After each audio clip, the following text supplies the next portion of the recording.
امام احمد ابن حنبل ورته په بغداد کې ډېر سخت خوشحاله و چې راغی نو بیا یې کتی چې اوس د ده حافظه څنګه ده دا شهرت هم کله کله غلط شهرت هم ډېر وي یو ځای کې یو سړی مشهوره وي حقیقت کې هغسې نه وي نو بغداد ته چې راغی امام احمد ابن حنبل یو کتاب ورته ورکوي ول دا کتاب دې کتلی دی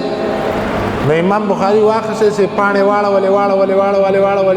ول نه مې وکتلی نو ول ویې ګوره که ډېر ښه کتاب دی ول ومې کتی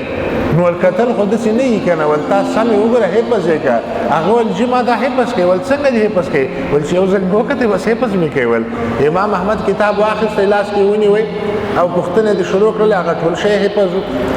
بیا یو مدرسه کې یو عالم ته ناست دی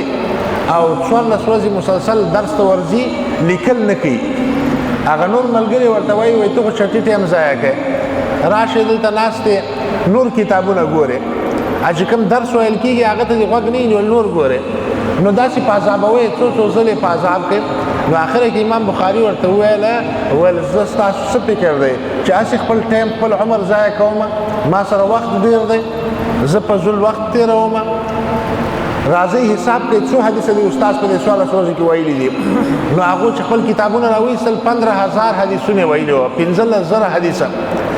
نو امام بخاري ول کتاب مخ ته ونیسئ کتاب مخ ته ونیوه په څو ورځو کې هغه 15000 حدیثونه ورته ټول د یادو نه په هغه ترتیب سره تکرار کړل چې کوم ترتیب باندې هغه استاد ویلي وه بیا یې ورته وویله ول زه چې درس وایم زما د درس طریقه ستاسو نه جدا ده ویل تاسو ول یو کار باندې اخته یاستئ هماغه کوئ هغه هم صحیح یاد کړي نه وي بیا وایي همدغه هلکانو دا کوم ملګري ورسره وه دوی خپل د کتابونو تصحیح د امام بخاري د حفظ نه کوله هغه چې زباني ویل دوی سره خپل کتابونه تصحیح کول دوی نه غلطي شوې وه هغه نه په حفظ کې غلطي نه وه شوې